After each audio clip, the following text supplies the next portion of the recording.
Ah! Help me! The snake has bitten me! Get it off! Help! I shouldn't have come here to get this gold all for myself. I should have listened to my friends and left the gold. Now the snake has beaten me. Daniel's hand touched something cold in the dirt. Then he felt the sharp pain shoot up his arm like fire. The snake's fangs were still in his skin when he screamed. No one heard him. His two friends were back in the village, and he was alone in the field with the gold he'd come to steal. 3 weeks earlier, everything was different. Obinna, Prince, and Daniel had been friends since they were boys. They did everything together. They farmed the same land their fathers had given them. They planted yams and cassava side by side. When one man's roof leaked, the other two helped fix it. When Prince's mother died, Obinna and Daniel sat with him for 7 days. They were brothers, even though they shared no blood. But Daniel was different from the others. He always found reasons not to work. When it was time to clear the bush, his back would hurt. When they needed to plant seeds, his head would ache. But when harvest came, Daniel was always there with his basket, ready to take his share. Obinna and Prince never complained. They loved their friend. They believed he would change. Every morning, the 3 men would meet under the big tree in the village square. They would walk to their farm together, talking and laughing. Daniel usually walked slower. He would sigh and hold his side. Sometimes he would stop and lean against a tree. Prince would ask if he was okay, and Daniel would nod and say he just needed rest. The farm was good to them. The soil was rich and black. The rains came when they should. Their crops grew tall and strong. The other villagers respected them because they worked hard and helped each other. Even the chief would point to them and tell young men, "Be like those 3. That is how brothers should be." But something was growing in Daniel's heart. Something dark and heavy. He would watch Obinna and Prince work in the hot sun while he sat in the shade.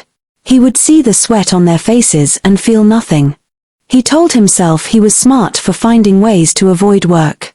He told himself they were fools for working so hard when they could rest like him. The morning started like any other morning. The sun was just climbing over the hills when Obinna knocked on Prince's door. Together they walked to Daniel's compound. They found him lying on his mat, moaning softly. "My brothers," Daniel said, his voice weak. "I cannot farm today. My body is burning with fever. My legs have no strength." Prince knelt beside him and touched his forehead. It felt normal. Not hot, not cold. But Prince said nothing. He looked at Obinna, and Obinna looked back. They both knew. This was not the first time. This was not the second time. This was maybe the 20th time Daniel had been sick on a farming day. "Should we call the medicine man?" Obinna asked. His voice was quiet, but there was something sharp in it. Daniel shook his head quickly. "No, no. I just need rest. You two go ahead. I will be fine by evening. I will make it up to you next time." Prince stood up slowly. He wanted to say something. He wanted to tell Daniel that they knew he was lying. That they were tired of doing his work while he slept. That friendship meant sharing both the work and the harvest, not just the harvest. But Prince loved peace more than truth, so he kept quiet. "Let's go," Obinna said to Prince. "The yams won't plant themselves." They left Daniel lying on his mat. As soon as he heard their footsteps fade away, Daniel smiled. He got up, stretched his arms, and walked outside. He ate a good breakfast of fufu and soup. Then he lay down under the mango tree in his compound and slept like a baby. Meanwhile, Obinna and Prince walked to the farm in silence. The silence was heavy between them. Finally, Prince spoke. "How long will we keep doing this?" Obinna didn't answer right away. He was thinking about all the times they had covered for Daniel. All the times they had worked his portion of the land while he rested. All the times they had smiled and pretended everything was fine. "I don't know," Obinna finally said. "He's our brother." "Brothers don't lie to brothers," Prince said quietly. The sun was high and hot when they reached the farm. Obinna and Prince worked without talking much. They were clearing a new section of land they had never used before. The soil here was different, harder and more red than the black soil they were used to. Prince was digging with his hoe when he hit something solid. It made a strange sound, not like hitting a rock. He dug around it carefully and pulled out a small yellow stone. It was heavy in his hand. He cleaned it with his shirt and held it up to the sun. "Obinna," he called out. "Come and see this." Obinna walked over and looked at the stone. His eyes went wide.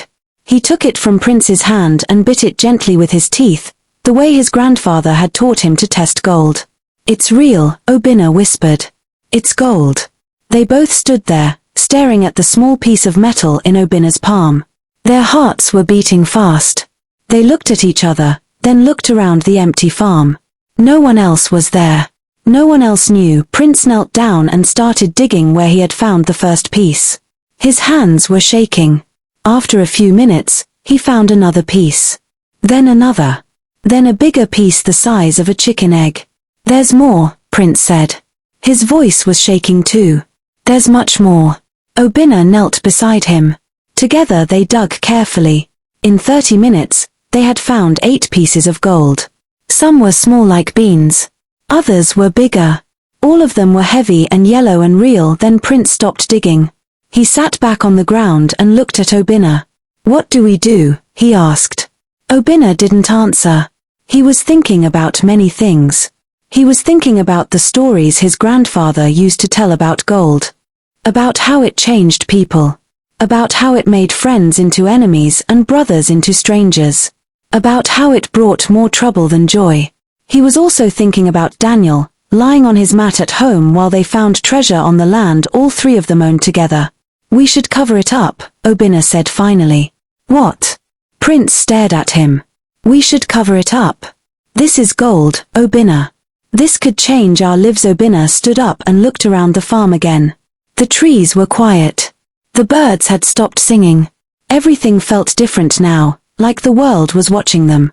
"Listen to me," Obinna said. "My grandfather told me stories.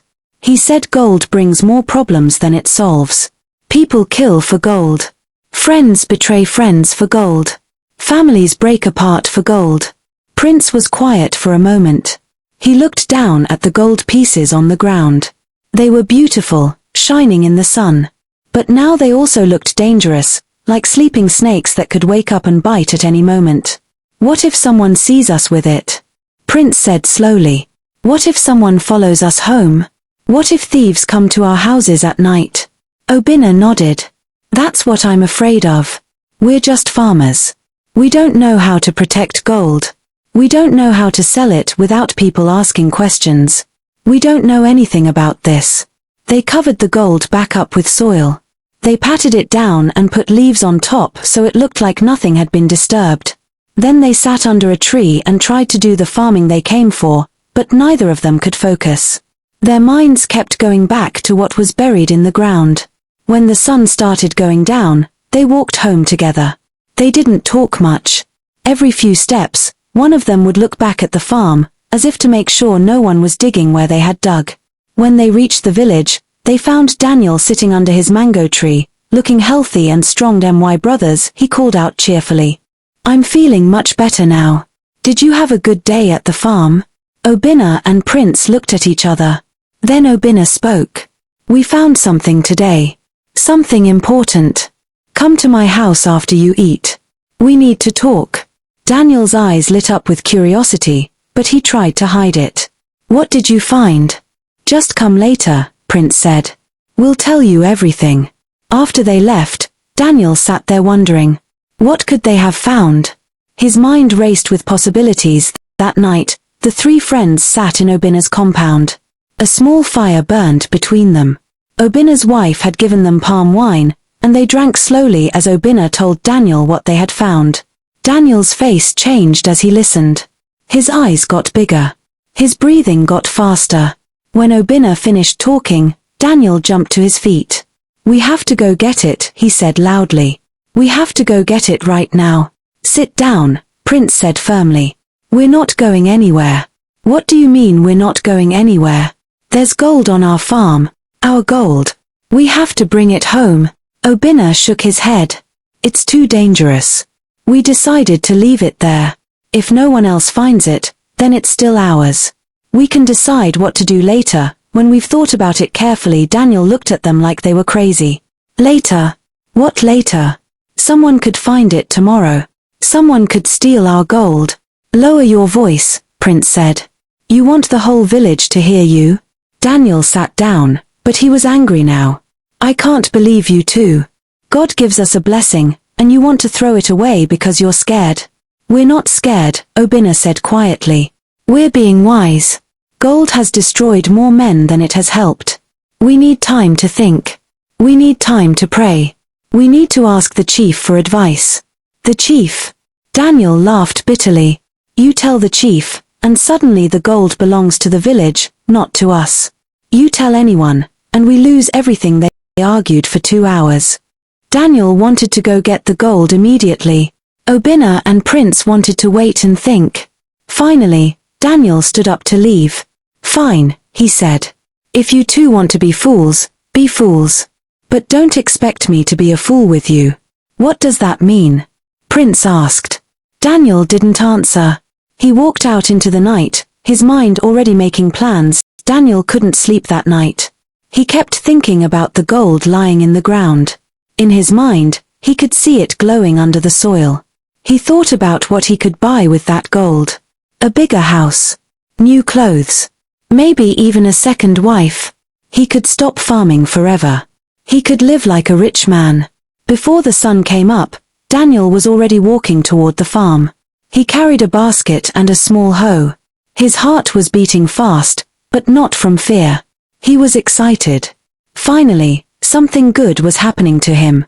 Finally, he would have what he deserved. The farm was dark and quiet when he arrived. He went straight to the spot where Obinna had described. He started digging carefully, slowly. The soil was hard and cold in the early morning.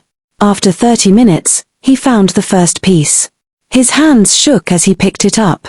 It was real. It was gold. He laughed quietly and kept digging. He was so focused on the gold that he didn't see the snake. It had been sleeping under the pile of gold, keeping warm. When Daniel's hand reached down for another piece, the snake struck fast. The pain was immediate and terrible. Daniel screamed and fell backward. He looked at his hand and saw 2 red holes where the fangs had gone in. The snake slithered away into the grass. Daniel tried to stand up, but his legs felt weak. His hand was already swelling. He started walking back toward the village, but he only made it 20 steps before he fell. He called out for help, but no one was there to hear him. The sun came up and found him lying in the dirt, his hand black and swollen, the gold scattered around him where he had dropped it. It was Obinna who found him 2 hours later. Obinna had woken up worried about what Daniel might do, and he had run to the farm. When he saw Daniel on the ground, he screamed for Prince. They carried Daniel back to the village. The medicine man did what he could, but the snake's poison was strong. Daniel survived, but he lost his hand. The medicine man had to cut it off to save his life. The gold. They left it buried. They never went back for it. Obinna and Prince realized that Obinna's grandfather was right. Some blessings are really curses in disguise. Daniel lived, but he learned his lesson the hard way. He learned that laziness has a price. He learned that greed has a price. He learned that when your brothers tell you to wait, maybe you should listen. And every time he looked at where his hand used to be, he remembered the gold that cost him more than it was ever worth.